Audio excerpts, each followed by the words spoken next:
Hi, welcome back to my channel.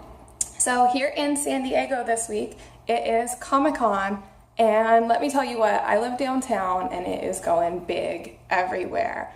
You literally cannot find parking at all.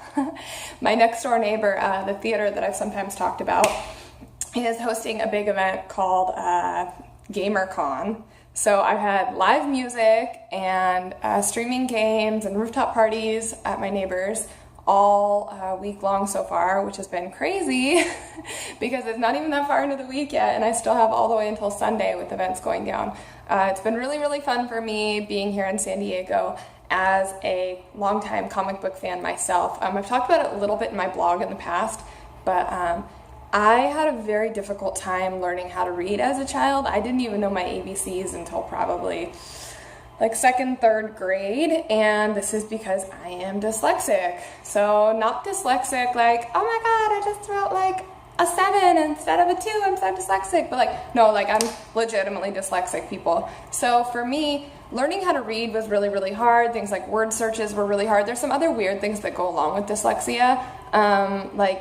For some reason, dyslexics, we have a harder time with left and right, sometimes hand-eye coordination, like even though I can draw really, really well, and I have a good amount of control and dexterity over that task. Things like athletics can sometimes be hard for me, like specifically sports where you're like catching a ball. When I was a kid growing up, I played water polo because of this, because I didn't need to catch it, I just needed to be nearby. So I am dyslexic, and one of the things that really helped me overcome my dyslexia was comic books and graphic novels. When I was growing up, I lived across the street from our public library, and I would kind of use the library as like an after-school center. I'd be at the library every single day looking at fashion magazines, looking at illustrated books, and copying drawings and things. But for me, I couldn't read the stories, so I grew up really looking at National Geographic and like Italian Vogue and all these really visually rich publications, but I couldn't really get into the depth of stories because I would get a headache from it and I'd just get frustrated, I'd get confused. Or if I was going to read, I'd pretty much always have to read things out loud when I was younger. And so it was kind of embarrassing, and people would just kind of like, you're self-conscious when you're a kid and you're not up there with the rest of the kids. I went to a prep school, so it was really difficult for me to be comfortable with the fact that I wasn't as smart as the other kids as far as I was concerned. So when I found the comic book section at my local public library, it was like this thing just like clicked for me all of a sudden. It was like watching TV with the subtitles on, but inside of a book. It was like I was reading TV, and all of a sudden I could have cues that were going along and helping my brain be like, okay, you're going on the right path. Because at that point, like, I wasn't necessarily interested by the little kids' books that were like one sentence at a time. I still wanted to read a big story like the other kids were. You know, the other kids at that point were reading The Diary of Anne Frank or the Boxcar Kids or whatever, all these different things. And I just wasn't at that level, and it was frustrating to me. I wanted to read Harry Potter. I wanted to get into all the things the other kids were into, but I just wasn't at that level. So when I found graphic novels in particular, it really just opened up a whole world to me that I didn't even know existed before. So I want to share with you guys today, in the spirit of Comic-Con, a couple of my favorite comic books. So I'd say one of my very, very first things that I'd like to share is when you're going by comics, it's kind of like alternative music or something, where you can go by which publisher you really, really like and which publisher really resonates with you. So for me, I really like Dark Horse, I really like a couple other publishers, but my number one favorite publisher is Vertigo. So let me see right here. I have right here, this is a Vertigo Sampler. So anybody who maybe you're reading this or you're watching this video because you're dyslexic and you still to this day don't read that well, or maybe your children are dyslexic and you wonder how to help them read, comic books are a great way. Vertigo is specifically a little bit more mature of a publisher, so they get kind of grittier. Think film noir, think like Quentin Tarantino in a book, and that's what they specialize in. So this is a really cool book because it's not that big, but it's not that small either. It's full color, and it's only $4.99 for 168 pages. This is a much older issue, but they still issue these about once a year, I'd say. And what it is it's a sample of a bunch of different comic books. So right here you can see there's 6 different comics that we are sampling here, and basically you get to see which of the storylines resonates with you for a cheaper price, because when you're getting into comic books, it can actually be a really expensive hobby if you don't have access to an awesome public library nearby you that has a great comic book section. So in here there's 100 Bullets. It's a really great kind of revenge story in the tradition of film noir and detective books. We've got Books of Magic, Life During Wartime. I'd say that's a good one for like if you're a fan of Doctor Who or if you're a fan of Harry Potter. Like, it's an excellent story kind of about like wizardry, I'd say, but still a little bit more mature, not quite as mature as like 100 Bullets. It's like graphically violent, but Books of Magic isn't so much. And it's kind of one that grows with you. Like when you first start in the books, it's definitely more like young adult fiction, I'd say, is what it sways towards. And then once you get further and further into the storyline, it really grows with you as a reader if you're a teen or anything like that. So we've also got Transmetropolitan, Why the Last Man, which is about, it's kind of an end of the world scenario where people stop being able to give birth. So it's sort of like, the movie was called The Children of Men. It's a little bit along lines of that. So sort of that sort of idea. Then we have Death, the High Cost of Living, which is a story about the Grim Reaper kind of personified and just kind of how she goes on about her life, what she does. And it kind of is a side shoot. There's side shoots to a couple of them, but this is kind of a side shoot of the Sandman Chronicles, if you're familiar with that. And then there's Swamp Thing, which is a classic. So this is a really great value. For $5, you get 168 pages. And if you're not sure, maybe like, let's say you have a middle school son and you don't want him playing video games all the time, you want him to practice on his reading and he's having a hard time, like this is a really great way to get started because it's interesting, it's got great story depth, and there's still a fair amount of reading in here. But the thing is that when you're looking at it, it puts it out there in a way that you can understand the cues and that you can feel the emotion, where if you're somebody with a learning disability, it's hard to otherwise. So this is Vertigo Sampler. Sometimes it's called The First Taste, sometimes it's called The First Cut. It's usually The First Something or other. You can look it up. And if you go to your local comic book shop, they'll be able to direct you to a lot of publishers make these little samplers.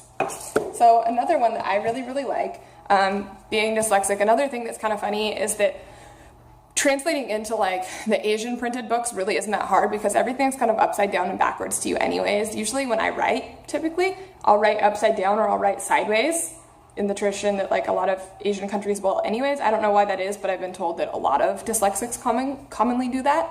I'm also left-handed, so sometimes I think maybe it's just because I don't like getting the graphite on the side of my hand when I write. So when I flip it around the other way, my hand's dragging on clean paper instead of where I've already written. But so this is a book called Uzumaki, and it is, I believe it's a Japanese book. And it's sort of like if you like The Ring or horror stories, this is a great one. It's a really good value for your book. Like it's a lot of pages, and it's kind of a bunch of different stories in here, but in the way that The Ring is kind of about a ring, you know, this is about spirals. It's sort of like a horror story is about spirals. And it's got just like the most incredible work inside of it. This one is mostly black and white, but you really don't notice it because the story is just like so rich, and like it's got all sorts of really scary, like if you like Walking Dead. I mean, they also have Walking Dead comic books, but this is a really good one to get going on. Because it's Asian, you read it back to front, obviously, so it's a little bit different in that sense, but it's such a good story, I really recommend it. Another one that I really like, this is an independent one by Jeff Jensen and Jonathan Case, and it's about the Green River Killer. Being really into Riot Girl, as any of you who follow my blog know, I'm all about Riot Girl. I'm from the Pacific Northwest. I'm really interested in feminist issues, and the Green River Killer was a big presence when I was growing up. People talked a lot about the Green River Killer, or there was a lot of talk about how much people weren't talking about the Green River Killer until he was caught. So this is the story of the Green River Killer from the detective's point of view who actually caught him. And it's a really great story. So Detective Tom Jensen, the name may sound familiar, Jeff Jensen, Tom Jensen, family connection here.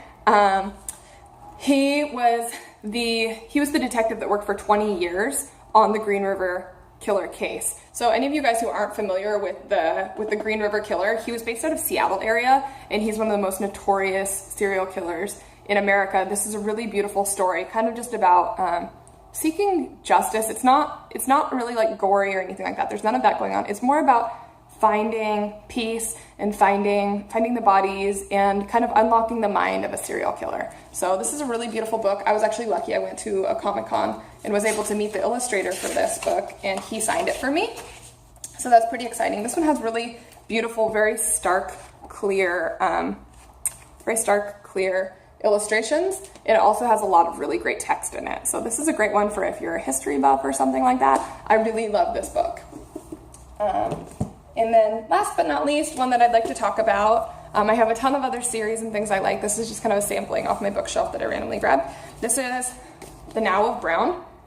This is a really wild, creative book. I really enjoyed this one. This is published by Self-Made Hero. And it was a little bit more expensive because it's full size and full color.